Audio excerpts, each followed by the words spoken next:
Halo, Assalamualaikum warahmatullahi wabarakatuh. Kembali lagi bersama saya, Robin Saputro, dalam perkuliahan secara daring mata kuliah kewirausahaan untuk mahasiswa semester 5 program studi D3 Administrasi Pajak Kampus Batang Universitas Diponegoro, dengan topik bahasan yang pastinya ini ditunggu-tunggu banget ya buat mereka-mereka juga mahasiswa yang memang ingin melakukan kewirausahaan atau usaha ya, memulai UMKM ya, memulai wirausaha, namun selama ini mungkin di mata kuliah yang lain tidak pernah dibahas begitu. Ya, topik bahasan kita kali ini adalah strategi pemasaran. Oke, let's check it out. Nah, setelah video kemarin sebelumnya kita sudah membahas mengenai STP ya, segmenting, targeting, and positioning pasar, maka sekarang kita giliran menentukan strategi pemasaran, di mana strategi pemasaran ini merupakan ujung tombak dari segala kegiatan pemasaran. Jadi kalau kalian melakukan STP dengan susah-susah ya, menyisakan waktu, tenaga, pikiran, biaya ya untuk menganalisa pasar, terus kemudian memilah-milah segmentasinya, kemudian memilih dari segmentasi yang sudah dipilah, kemudian menciptakan positioning atau visi dari produk itu sampai jangka jauhnya apa segala macam, tapi tidak ditunjang dengan strategi pemasaran yang matang, maka tidak akan menghasilkan hasil pemasaran yang memuaskan atau sesuai dengan yang diharapkan. Nah, strategi pemasaran itu apa? Strategi itu adalah langkah-langkah yang harus dilakukan oleh perusahaan untuk mencapai tujuan. Tujuan dalam hal ini berarti tujuan pemasaran. Nah, tujuan itu selalu sulit ya, nggak pernah mudah untuk dicapai karena adanya persaingan. Baik itu persaingan yang datang dari perusahaan-perusahaan atau industri sekelas yang sama ya dengan produk kalian, maupun industri perusahaan atau usaha-usaha sejenis yang barusan datang atau pendatang baru. Katakanlah kalian punya suatu produk yang unik, sangat unik. Di Kabupaten Batang tuh cuma ada satu produk punya kalian. Itu tentunya mudah ya, mudah untuk melakukan pemasaran apabila konsumen itu menilai harga yang kalian tawarkan worth dengan barang yang kalian tawarkan. Barangnya unik, nggak ada yang jual yang lain, harganya juga masih masuk akal. Itu pasti laris manis itu apabila pengenalan produk itu lancar ke konsumen. Tapi sifat dari kegiatan perekonomian, apabila ada suatu bisnis atau suatu tempat itu menghasilkan laba ya, suatu kegiatan yang menghasilkan laba, pasti akan ada pendatang baru yang juga ingin mengambil ceruk bisnis yang ada itu.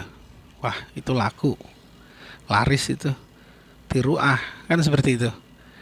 Nah, dari situ diperlukan strategi pemasaran untuk intinya menjaga agar pemasaran itu tetap berjalan. Ada 4 jenis strategi ya dalam pemasaran. Kita mengenal istilah marketing mix. Itu pasti kalian sudah pernah dengar ya. Intinya ada 4 untuk yang produk barang ya. Kalau yang untuk produk jasa itu ada tambahan 3. Nah, yang pertama apa? Strategi produk. Produknya sendiri itu barangnya harus diberi strategi ya. Kemudian harga itu juga ada strateginya terkait dengan penetapan harga. Lokasi dan distribusi, tempat place ya, itu juga perlu strategi. Kemudian promosi, ya kan, ada produk harganya oke, lokasinya oke. Kalau orang-orang nggak tahu kan percuma tuh. Nah, makanya perlu ada strategi promosi.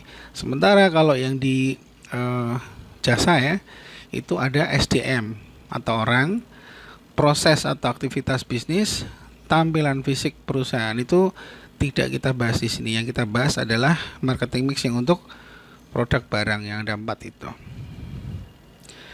Pertama, strategi produk ya di dalam bisnis produk ya, dagang maupun manufacture, barang dan jasa yang dapat diperjualkan. Produk itu adalah barang atau jasa yang dapat diperjualbelikan.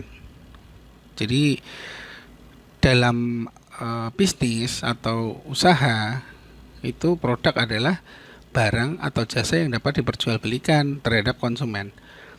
Tapi di dalam dunia marketing atau pemasaran, produk adalah apapun yang bisa ditawarkan ke sebuah pasar dan bisa memuaskan keinginan dan kebutuhan. Keinginan dan kebutuhan siapa? Konsumen, ya kan? Inti dari pemasaran kan itu. Dari pertama kali pasar atau konsumen itu datang, dia ingin mencari kebutuhan dan keinginannya. Kebutuhan itu apa? Kebutuhan itu katakanlah saya lapar, saya butuh makan. Nah itu kan, itu kebutuhan. Kalau keinginan, saya lapar, saya ingin makan nasi goreng di mall favorit saya, itu keinginan. Nah, untuk tingkat pengecer, produk itu sering disebut sebagai merchandise.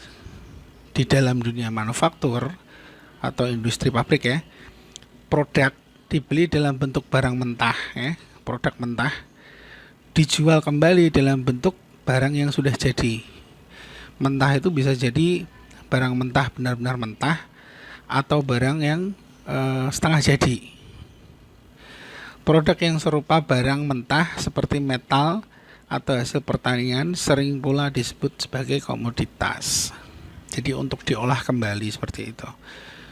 Nah, produk itu ada 2 berarti ya. Dari situ produk barang itu berwujud, produk jasa itu bisa berupa jasa, kegiatan, layanan ya, sewa, kemanfaatan atau kegunaan suatu barang. Manfaatnya yang diambil, bukan barangnya. Oke. Masuk ke strategi mengembangkan produk. Yang pertama, strategi untuk mengembangkan produk itu ada menentukan logo dan moto. Logo adalah suatu gambar ya. Logo itu suatu gambar atau sekedar sketsa dengan arti tertentu, mewakili suatu arti dari perusahaan. Jadi perusahaan itu punya maksud. Daerah, organisasi, produk, negara, lembaga, dan hal lainnya membutuhkan suatu yang disingkat dan mudah diingat. Intinya dia mudah disingkat, mudah diingat gitu ya. Mudah diingat, oh itu tuh itu. Oh yang seperti itu, logo itu tuh perusahaan itu. Seperti itu ya. Nah, logo harus memiliki filosofi kerangka dasar berupa konsep dengan tujuan melahirkan sifat yang berdiri sendiri atau mandiri. Unik ya. Ada unsur unik. Logo lebih lazim dikenal oleh penglihatan atau visual, seperti ciri khas berupa warna dan bentuk dari logo tersebut. Nah, logo memiliki 5 unsur yang harus dipenuhi. Yang pertama kesatuan, berhubungan ya. Kemudian 2 daya tarik. Ketiga berkesinambungan ya.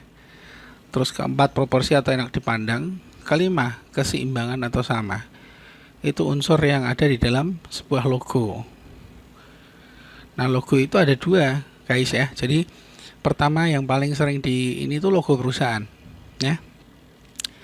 Perusahaan itu memiliki logo yang biasanya dikenal, oh perusahaan ini apa namanya Honda, ini perusahaan Yamaha, logonya seperti itu, masih ingat ya. Terus kemudian logo Microsoft itu seperti apa, Windows ya, Microsoft, oh seperti itu. Sementara untuk produknya sendiri juga ada logonya sendiri guys. Jadi macam tadi kayak Windows, terus kayak Microsoft Teams ya, itu masing-masing punya sendiri. Nah ini logo perusahaan. Dulunya Google itu kan Google aja, perusahaan Google itu ya Google Inc saja gitu. Akhirnya pada akhirnya tahun berapa itu, 2010 ke atas ya, 2010-11 itu mereka mulai kebingungan. Ini produk-produknya udah semakin banyak dan bukan semuanya itu Google. Bukan semuanya Google search engine kan. Ada Google Chrome ya kan. Ada Play Music dan lain-lain. ada Google Play.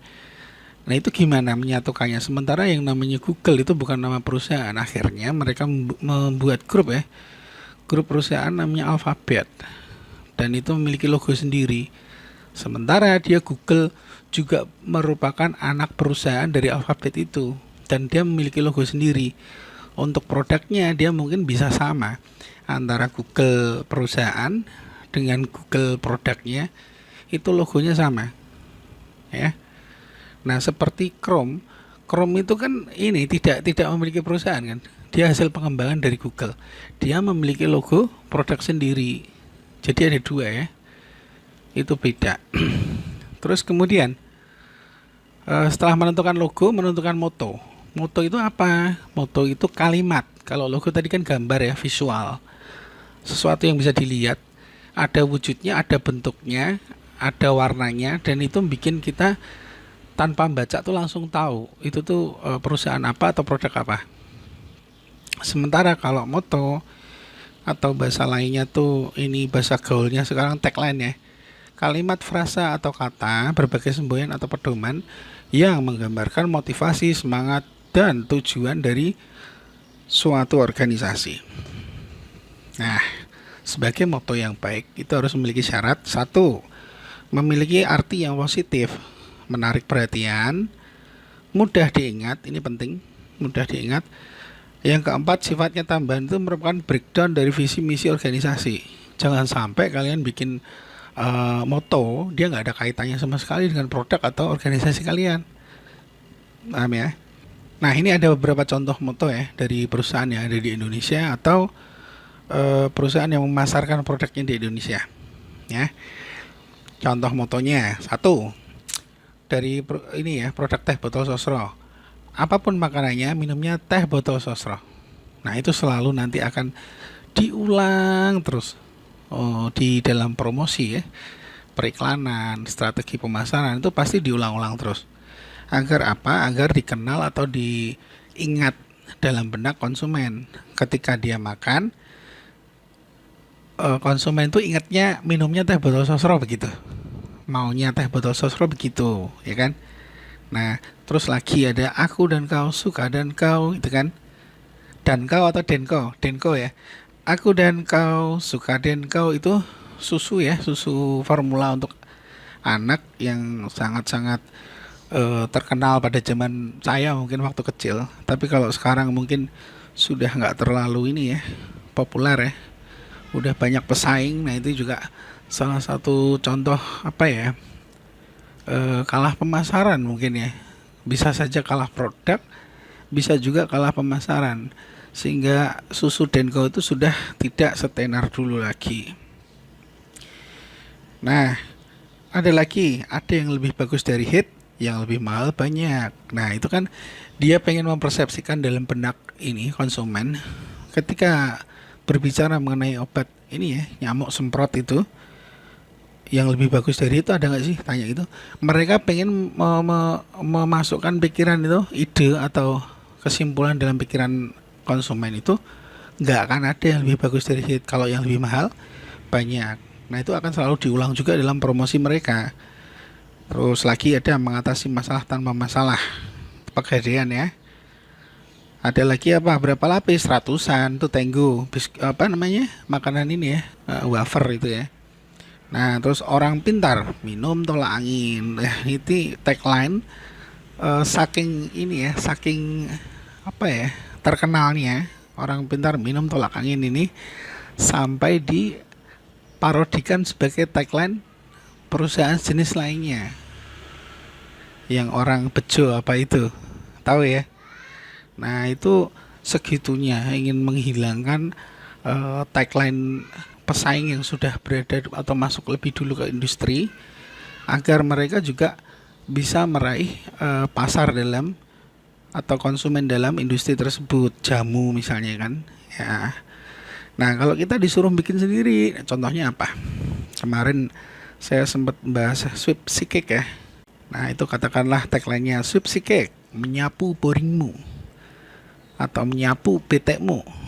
Artinya sweep si cake itu makanan kecil atau makanan ringan yang rasanya enak banget dan ketika kalian makan itu boring atau beteknya bisa hilang, langsung hilang.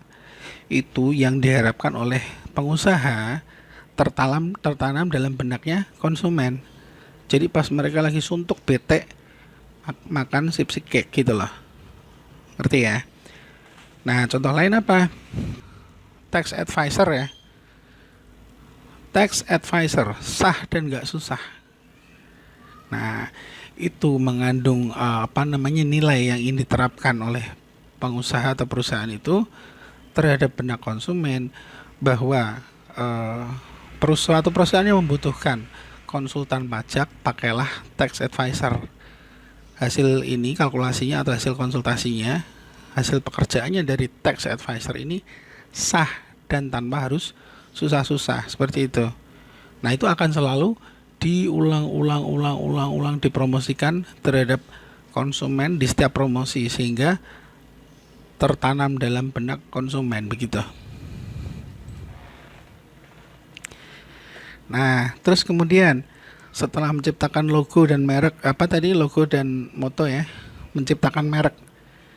Nah, merek itu apa? Merek itu sebutan untuk produk ya, suatu tanda bagi konsumen untuk mengenal barang atau jasa dari perusahaanmu yang membedakan dari produk atau barang jasa dari perusahaan sejenis lainnya. Selain itu juga untuk menghindari penjiplakan juga bisa ya. Jadi apabila kalian tidak mendaftar merek itu resikonya apa? Katakanlah kalian membuat sweepsy cake tadi. Sweepsy cake laris dia. Nggak disangka setahun 2 tahun dia bisa menguasai area Pantura. Dia bisa masuk ke retail modern dan terkenal. Dan kalian lupa atau mengabaikan pentingnya merek ini. Suatu saat ada perusahaan yang lebih besar membuat makanan yang sama, mirip ya, dengan nama yang sama atau mirip. Itu secara hukum juga tidak bisa kalian menuntut. Tapi kalau dari awal kalian ini mendaftarkan merek ya, itu apabila ada produk yang mirip menyerupai, apalagi dengan nama yang mirip dan menyerupai, itu bisa kalian tuntut. Dan namanya tuntutan haki itu jumlahnya udah bukan 1 juta 2 juta lagi, bisa sampai ratusan juta, miliaran ya pelanggaran haki itu. Sebelum menceritakan merek bikinnya gimana ya, dia harus memiliki syarat-syarat ya. Merek yang bagus itu mudah diingat, terkesan hebat, modern, profesional ya, memiliki arti yang positif, menarik perhatian ya kan. Nah, dia daftarinya hak kekayaan atas intelektual merek ya, itu di Kementerian Hukum dan HAM. Caranya gimana, biayanya berapa, langkah pertamanya apa kan gitu. Nah, perusahaan kalian harus atau usaha kalian harus legal dulu, legal tingkat kabupaten kota cukup. Jadi tidak harus berbentuk yang CV atau berbentuk yang badan hukum PT. Karena merek ini bisa didaftarkan perorangan, orang pribadi maupun badan hukum. Jadi katakanlah PT apa ya, PT Sosro tadi, Sosro ya. Sosro itu mengajukan merek Sosro itu bisa berdasarkan nama pemilik Sosro ya. Apabila dia perusahaan tertutup, tapi kalau dia sudah perusahaan terbuka menjual saham, dia akan mengajukan merek Sosro itu menggunakan nama perusahaan dia, badan hukum. Itu boleh dua-duanya. Nah, kenapa kok bisa diajukan sebagai orang pribadi juga? Untuk memfasilitasi ya pengusaha-pengusaha yang baru mulai, yang masih kecil-kecil, UMKM misalnya. Dia bikin produk sweepsy cake tadi, unggul, unik, se-Asia Tenggara cuma satu katakanlah.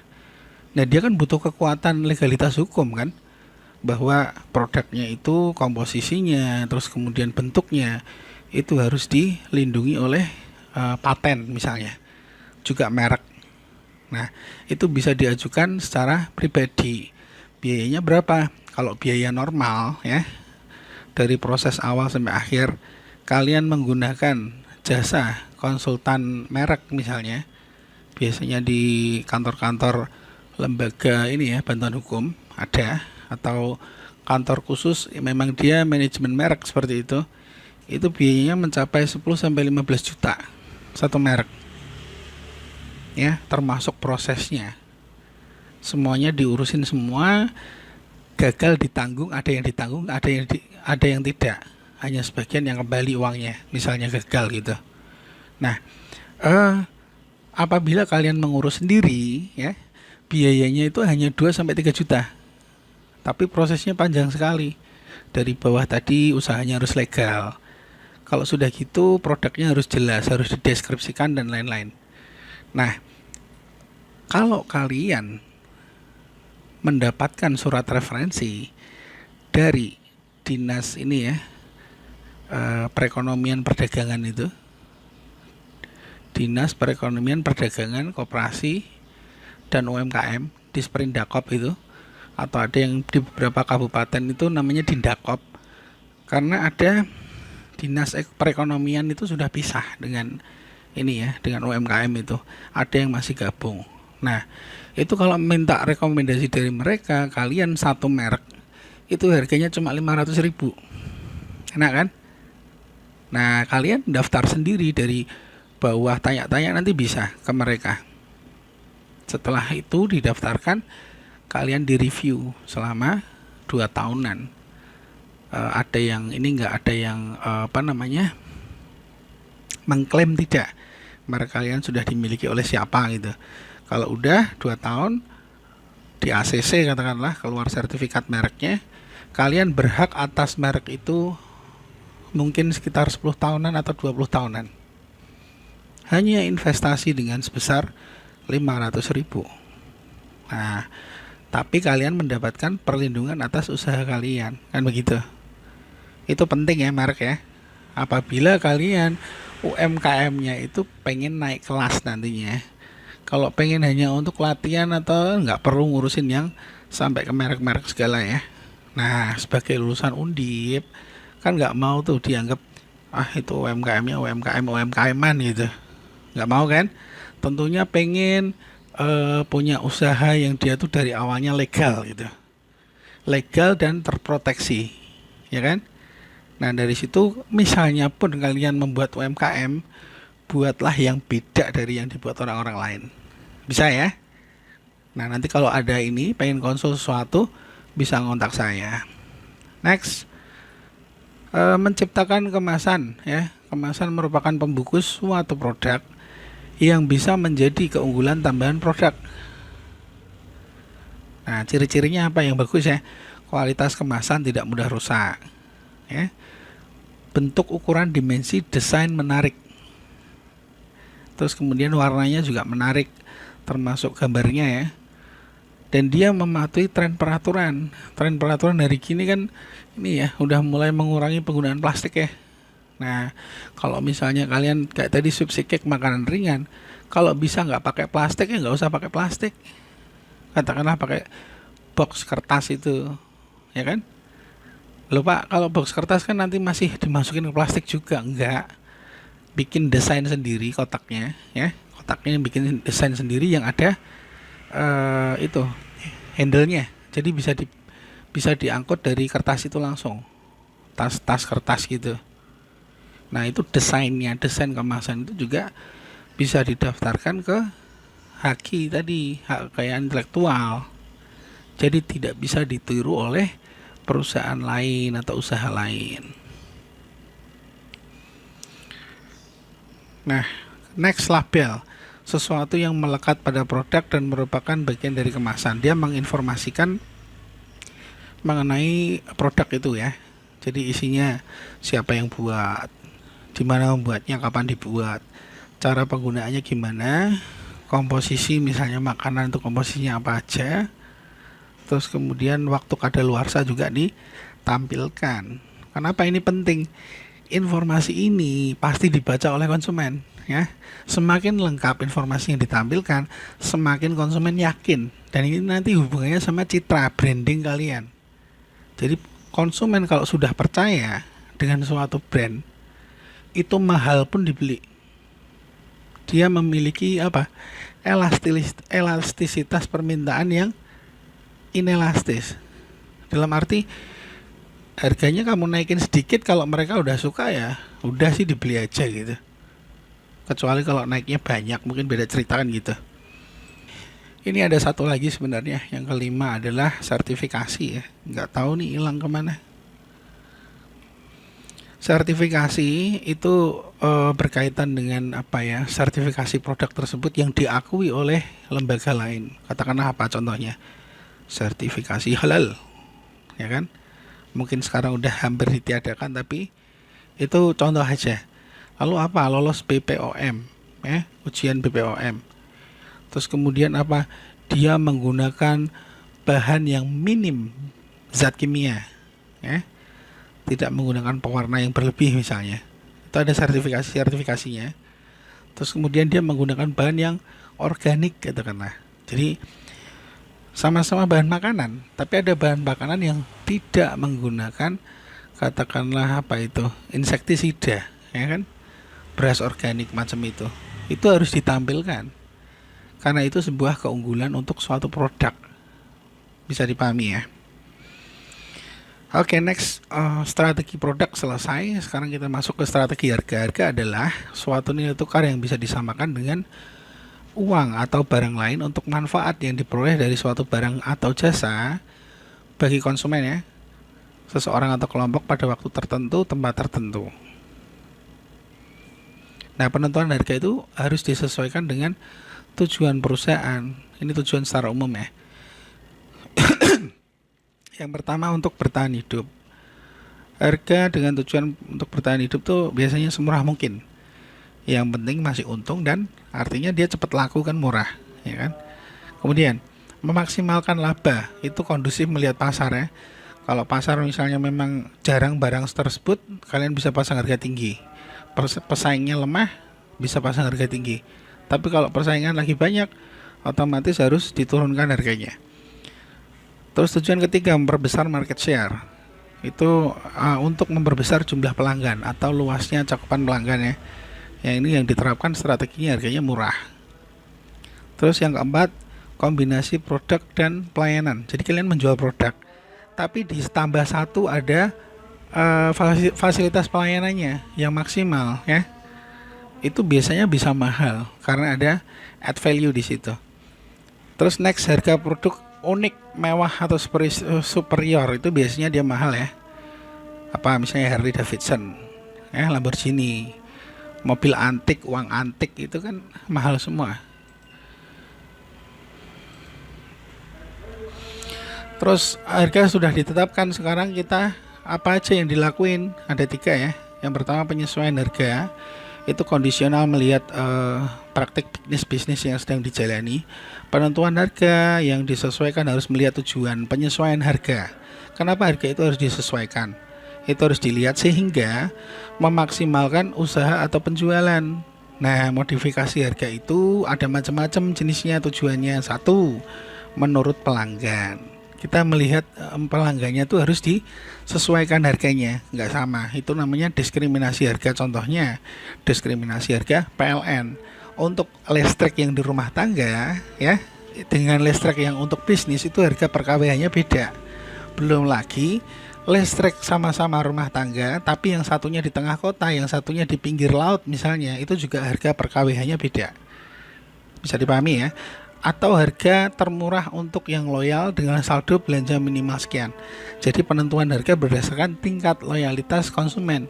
Itu juga bisa masuk ke penyesuaian atau modifikasi harga berdasar pelanggan ini. Terus kemudian menurut bentuk produk, mencari keunggulan setiap produk. Tidak semua produk itu laku keras di pasar kan. Kalian misalnya punya 5 produk, bisa aja yang laris itu hanya 2. Ya, ini harus diperhatikan. Kalian bisa bermain harga di produk yang unggul atau laris. Dia wujudnya unik misalnya, dia lebih susah dicari, lebih susah dibuat misalnya. Itu otomatis tingkat pembuatannya yang lebih susah, kalian berhak menarik keuntungan yang lebih banyak, gitu ya.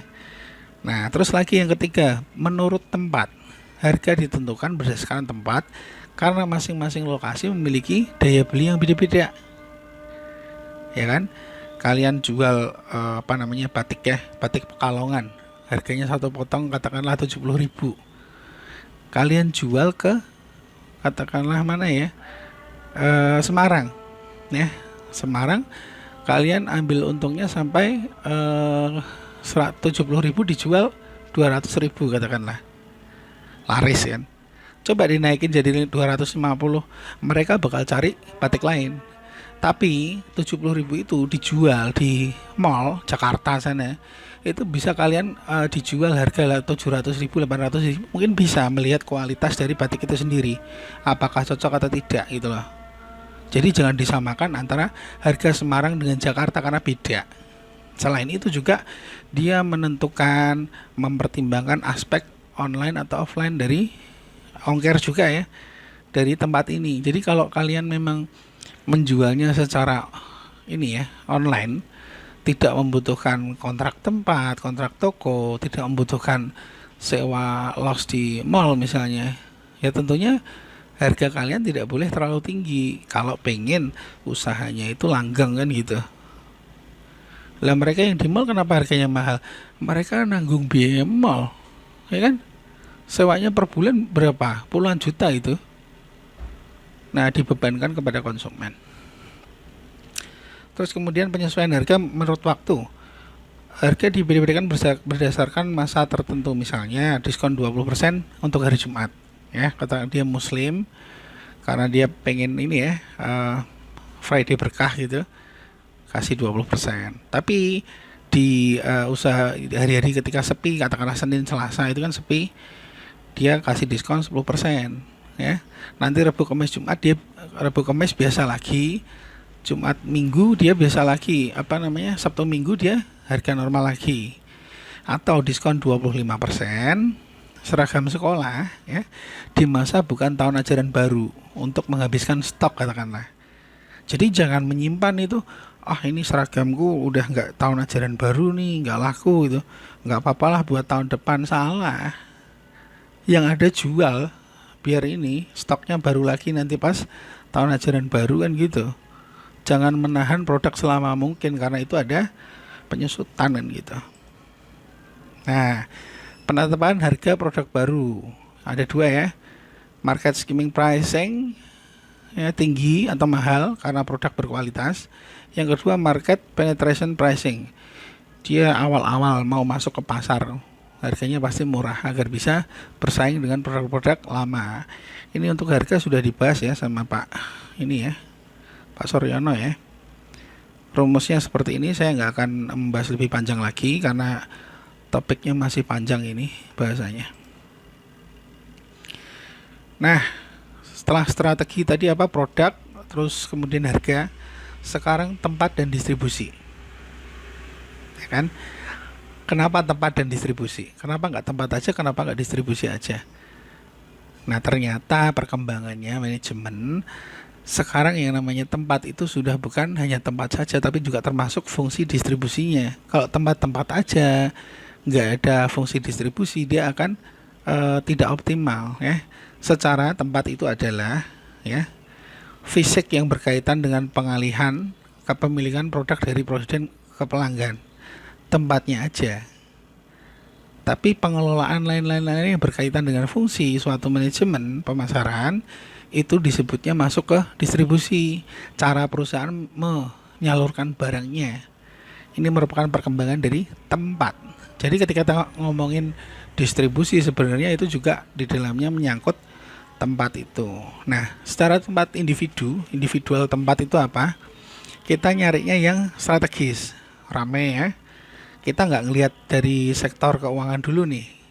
Kita ngelihatnya dari tempat yang maksimal, yang optimal, tanpa peduli biaya berapapun yang dikeluarkan. Strategis. Tempat strategis biasanya apa? Mahal ya. Bisa 10 kali daripada harga lokasi yang sama, atau ini ukuran yang sama di lokasi berbeda. Terus rame, ini juga mahal. Terus sesuai produk dengan calon konsumen atau tertarget. Ya. Katakanlah kalian buka toko, tempat ya. Toko hijab atau toko pakaian muslim di area ini, area perumahan pecinan misalnya, itu kan kurang pas ya. Nah, kalian bukanya pakaian seperti itu, toko fisiknya ya di katakanlah lokasi-lokasi pariwisata religi misalnya, atau kemudian eh, di dekat-dekat pesantren misalnya, kan seperti itu, harus mencari atau dekat dengan calon konsumen yang potensial yang sekiranya akan banyak peluang membeli gitu. Bisa dipahami ya. Nah, terus kemudian mencukupi kebutuhan. Mencukupi kebutuhan itu apa ya? Harus melakukan analisis kebutuhan dulu. Ketika membeli suatu tempat itu kira-kira butuhmu apa? Apakah hanya untuk ngedrop pakaian atau apakah dia ini digunakan untuk sekalian jualan atau hanya untuk pergudangan kemudian dijual secara online? Nah, kalau misalnya hanya untuk pergudangan berarti dia nggak butuh yang strategis kan? Tapi kalau misalnya untuk berjualan juga, kalau misalnya kalian sewa tempat harga 15 juta tapi terlalu di dalam, dan ada yang harganya 20 juta lebih kecil tapi di jalan raya, dekat jalan raya, ya mendingan ambil yang 20 juta kan gitu. Karena ada fungsi penjualan di situ. Nah, yang terakhir ini udah mencakup ini ya, keuangan ya, murah atau optimal bila dilihat dari modal yang kalian miliki. Terus fungsi distribusi. Ada beberapa fungsi dari distribusi ya. Yang pertama fungsi transaksi. Bagaimana perusahaan menghubungi dan mengkomunikasikan produk jasanya ke pelanggan. Itu fungsi transaksi. Yang kedua fungsi logistik. Itu di mana perusahaan dapat melakukan pengangkutan, penyortiran, penggudangan, perlindungan. Produk yang sudah dibeli atau dimiliki atau diciptakan itu harus disortir, harus diangkut, ada start pointnya ya. Harus digudangkan, harus dilindungi dari hujan segala macam. Nah, ini fungsi distribusi termasuk tempat ya. Nah, tempat itu ada dalam fungsi distribusi. Fungsi fasilitas itu fungsi penelitian anggaran. Dari distribusi ini akhirnya perusahaan bisa memperoleh data untuk pengembangan berkelanjutan dari pemasaran. Nah, ini tujuan distribusi. Yang satu ya, fokus tujuan dari distribusi itu apa? Melayani konsumen secara cepat dan efisien. Ya kan? Hari gini udah zaman online, udah industri 4.0. Ya pelayanannya ini apa namanya? Slow respon ya. Udah gitu ongkirnya lama, kalah pasti sama pesaing kan. Nah, itu. Yang kedua, menjaga mutu produk. Nyimpen pergudangan tadi ya. Dia produk yang dijual tuh FIFO atau LIFO itu juga mempengaruhi ya. Terus kemudian yang ketiga, menghemat biaya. Menghemat biaya daripada tidak menggunakan tempat atau distribusi. Jadi dengan menggunakan tempat atau distribusi itu bisa mengurangi contohnya sewa gudang. Lah ngapain kamu sewa gudang lagi? Oh, kamu udah punya tempat sendiri. Itu sebagai contoh sederhananya. Contoh lain apa? Dia dengan distribusi ini nanti kan produsen langsung ke konsumen atau produsen melalui agen dulu baru ke konsumen dan lain-lain, itu bisa mengurangi pengeluaran suatu perusahaan. Strategi yang dipilih yang mana? Apakah dia pakai agen ataukah pakai reseller ataukah pakai apa? Nah, yang keempat, menghindari pesaing. Dengan adanya alur distribusi tadi, katakanlah dari produsen ke agen, terus ke grosir, baru ke pengecer. Itu kan kalian berarti tidak harus berkumpul jadi satu dengan pesaing dalam sebuah pasar gitu. Jadi kalian mulai jalur distribusi sendiri ke konsumen kalian tanpa harus bersinggungan dengan pesaing. Itu juga ini ya kaitannya dengan efisiensi. Nah, faktor yang harus dipertimbangkan dalam membuat strategi distribusi. Yang pertama, pertimbangan pembeli. Perusahaan harus menentukan apakah distribusi itu langsung ya atau tidak langsung. Itu yang dipertimbangkan jumlah frekuensi, sasaran pelanggan, ukuran pasar, sasaran industri atau konsumen akhir ya, termasuk di dalamnya faktor geografis. Jadi apakah produknya tuh hanya lokal saja, di Batang saja atau di Pekalongan saja itu, ataukah dia konsumennya tuh global, seluruh dunia, itu harus diperhatikan. Seperti katakanlah perusahaan-perusahaan IT, perusahaan-perusahaan medsos seperti itu kan, dia global itu. Nah, untuk perusahaan yang besar seperti itu, pasnya pakai distribusi langsung ya, tanpa pakai perantara-perantara. Terus kemudian melihat karakteristik produk. Sifat-sifat produk harus diperhatikan. Jika produk mudah rusak, usianya pendek, sebagai contoh tuh makanan kue basah itu, maka pakai distribusi langsung dari yang buat produsen langsung ke konsumen karena usianya pendek dan gampang rusak. Tapi dalam perkembangannya dia bisa saja berkembang. Contohnya apa? Dititipkan ke roti kue yang lebih besar katakanlah, ya. Di drop seperti itu, nanti dicek yang laku berapa seperti itu, bisa dipahami ya. Jadi melalui perantara. Terus kemudian faktor yang ketiga, faktor produsen, pengawasan dan keuangan. Perusahaan besar itu lebih cocok menggunakan distribusi langsung ya untuk maksimalisasi laba. Jadi katakanlah Google itu ingin menyentuh para pengiklan yang ada di Indonesia karena dia perusahaan besar, lebih enak dia langsung kontak person to person. Jadi antara Google dengan calon konsumen ya. Tapi untuk perusahaan yang masih kecil atau berkembang, dia untuk lebih menguasai pasar ya, itu lebih baik menggunakan distribusi perantara atau tidak langsung. Karena walaupun dia harus berbagi laba, tapi dengan perantara atau kerjasama itu tadi bisa mendongkrak total penjualan akhir. Nah, ini ada beberapa ya alur distribusi sebagai contoh secara umum.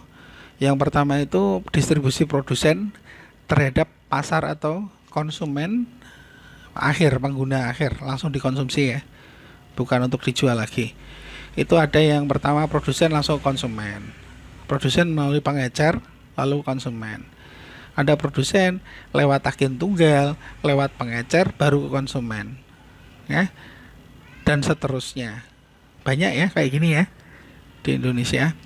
Yang kedua produsen terhadap pasar industri, yang apa tadi, dibeli untuk diolah kembali lalu dijual lagi sebagai barang jadi.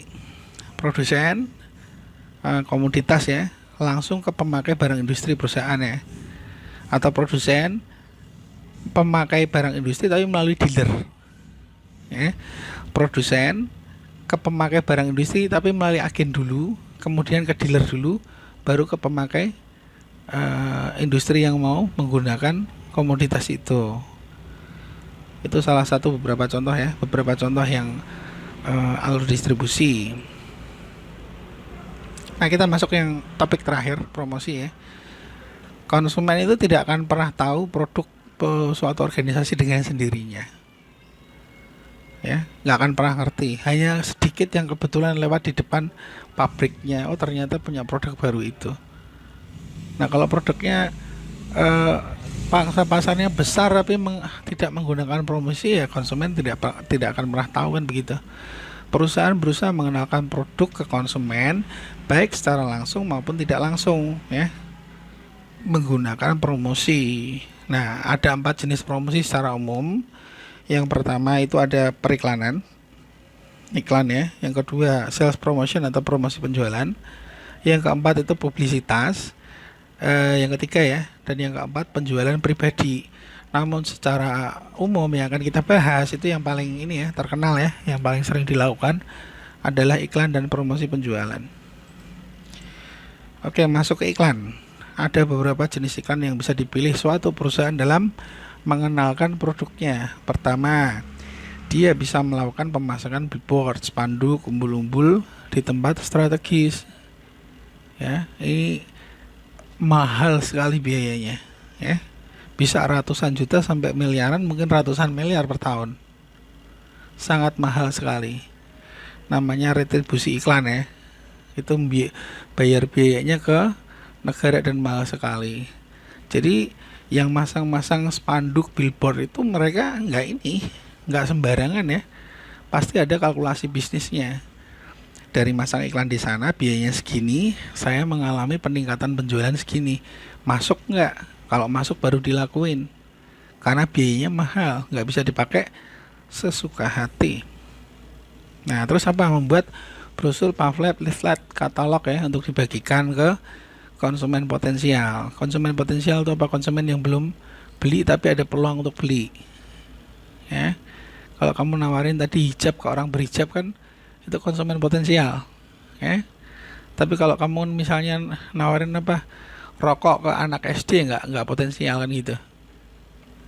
Nah, terus ada iklan melalui media cetak, koran, ya, majalah, lain-lain.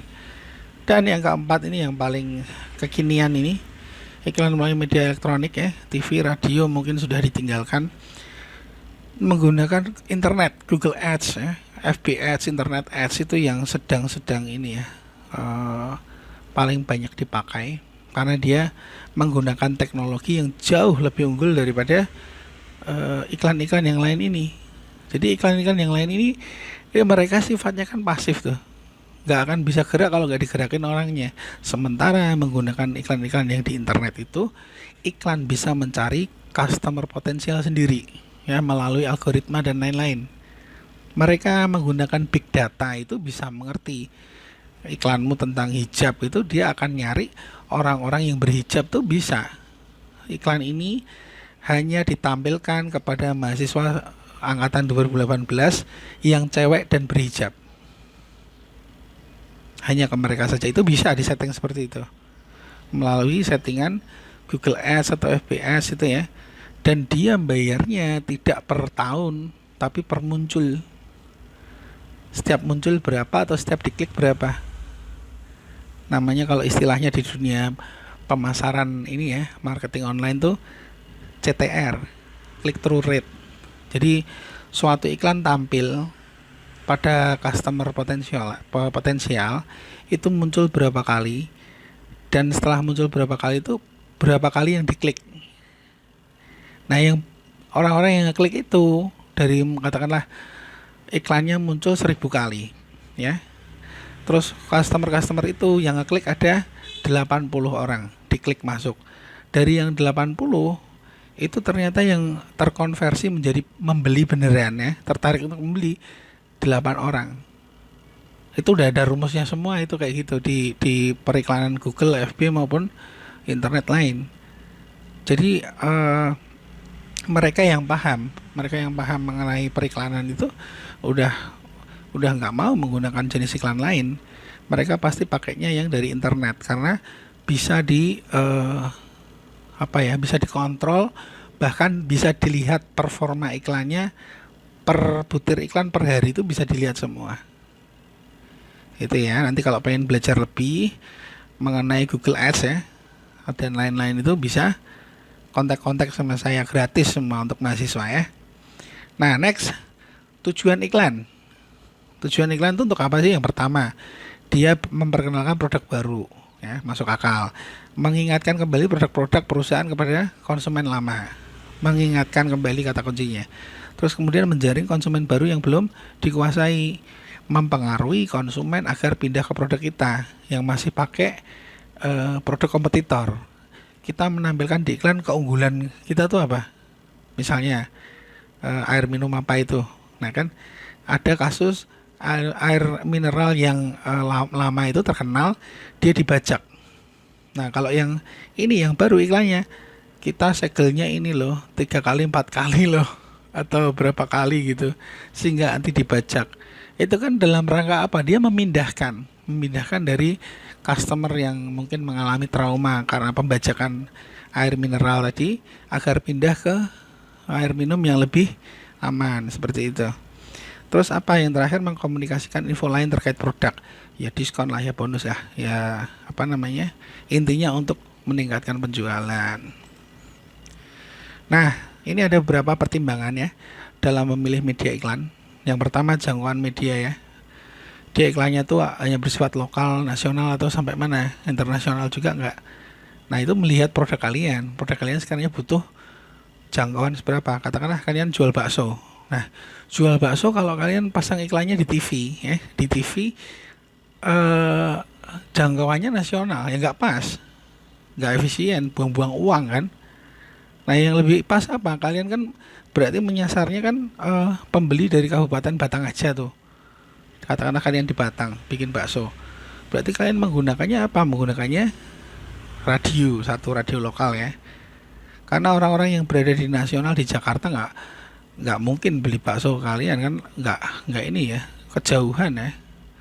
Nah, terus kalian menggunakan radio, terus kemudian brosur ya, katalog yang kalian sebar di tempat-tempat rame di Batang ya.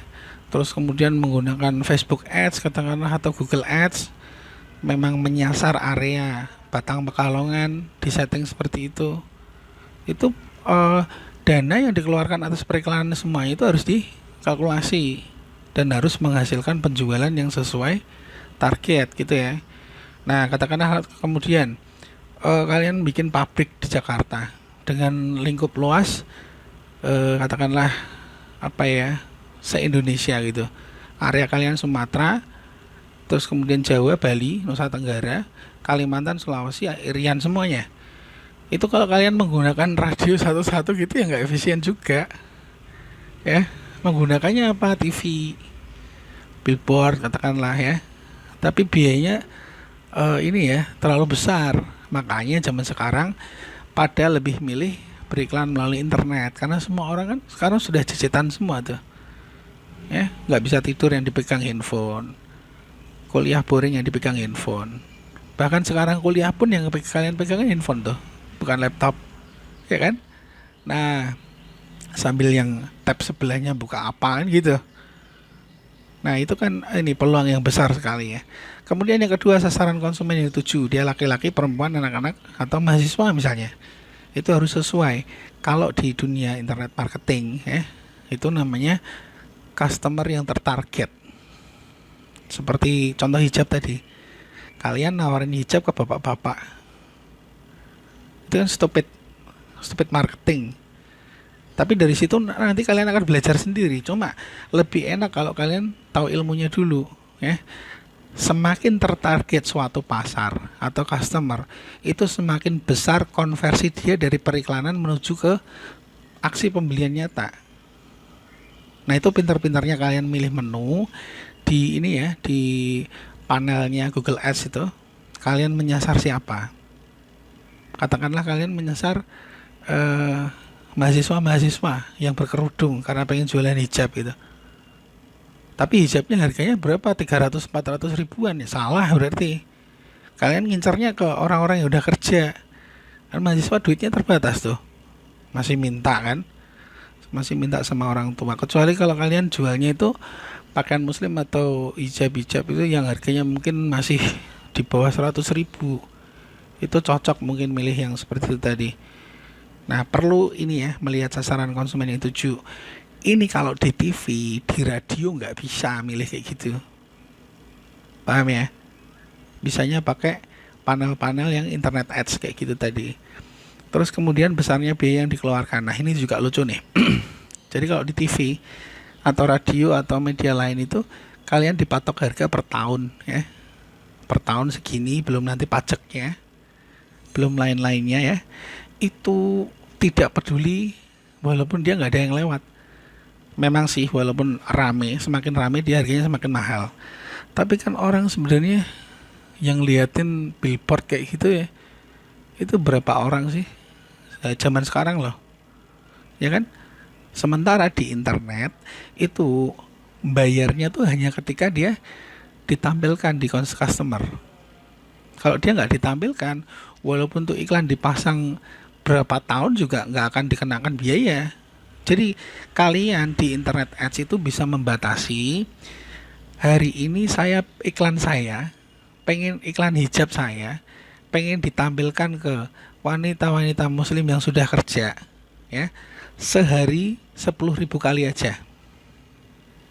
Karena CTR atas hijab itu, CTR yang click through rate-nya katakanlah 10%, 5% aja, 5%. Maka dari 10.000 itu ada 500 yang ngeklik. Yang lihat itu 10.000, 500 ngeklik. Nah, dari 500 yang ngeklik itu ternyata 40 membeli. Ya, seperti itu bisa. Tapi kalau yang di iklan-iklan konvensional nggak bisa. Nah, promosi penjualan ya. Tadi setelah promosi iklan, sekarang promosi penjualan yang terakhir, karena yang nomor 3 dan 4 nggak dibahas. Ini jenis pemberian harga khusus ya. Contohnya apa? Flash sale ya. Flash sale yang ada di mana itu? E-commerce ya. Ada Shopee, ada Lazada, ada macam-macam itu. Dia pemberian harga khusus intinya agar barang terjual lebih cepat gitu ya. Lah apa mereka nggak rugi? Nggak, mereka nggak rugi. Itu masih ada untungnya sedikit itu. Kadang juga untuk menghabiskan stok ya, karena sudah ada perubahan model, sudah ada perubahan tren ya. Menyimpan produk lama lebih lama itu akan meningkatkan risiko kerugian yang lebih besar begitu. Jadi dia cuci gudang sebenarnya, cuma bahasanya itu flash sale, ya kan? Trik marketing seperti itu. Terus kedua mungkin memberi undian untuk pembelian barang tertentu, pembelian jumlah tertentu. Bisa ya. Kalau beli banyak nanti dapat katakanlah apa ya? Handphone ya. Beli produk harganya 80 juta dapatnya handphone satu yang harga 1 juta. Itu juga bisa. Terus apa? Pemberian cendera mata atau gift untuk konsumen loyal. Sebagai contohnya apa? Shopee Loyalty ya. Pernah lihat ya? Yang kalian kan sudah sering tuh pakai apa? Shopee gitu ya. Nah, itu untuk yang loyal, customer yang katakanlah membeli produk sejumlah tertentu selama kurun 6 bulan itu dia masuk ke katakanlah classic.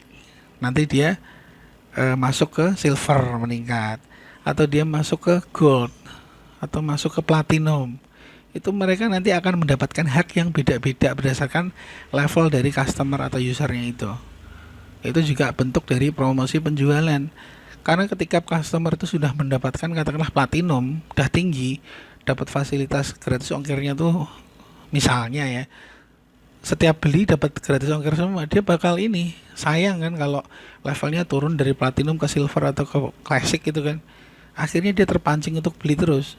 Nah, makanya juga buat mahasiswa itu maupun juga buat siapapun ya yang belum punya kendali ya, belum punya kendali sosial ekonomi seperti ini, aplikasi Shopee itu bisa jadi permasalahan tersendiri gitu ya. Nah, kayak salah satu teman saya dosen itu sampai dia rela menghapus akun Shopee dan akun m-bankingnya gara-gara pengendalian ini belanjanya kurang gitu ya. Apabila ada promosi seperti itu kan kita jadi sering membeli barang ya yang sebenarnya nggak kita butuhkan, betul nggak sih? Nah itu ada promosi gila harganya cuma 2.000 rupiah, gratis ongkir lagi. Iya tapi sebenarnya kamu nggak butuh, tapi kan nggak tiap hari ini promosi gitu. Tahu-tahu nanti kapan gitu aku butuh, beli aja 2.000 berapa produk gitu. Udah nggak kepake semua, dikasih ke temennya dan lain-lain ya. Terus yang keempat promosi penjualan lain, dia bisa bentuk stand ya, pameran, buka stand, terus kemudian buka event. Ini sebagai contoh gambar yang bawah itu pameran yang dilakukan oleh salah satu perusahaan di Indonesia ya. Itu bisa untuk menjaring customer yang baru ya, ataupun memindahkan customer yang pesaing ke customer kita. Oke, mungkin itu yang bisa saya sampaikan pada pertemuan perkuliahan hari ini, kesempatan ini. Terima kasih atas segala perhatian, mohon maaf atas segala kekurangan. Ingat jaga kesehatan, jaga protokol kesehatan. Salam sehat, salam bahagia. Wassalamualaikum warahmatullahi wabarakatuh.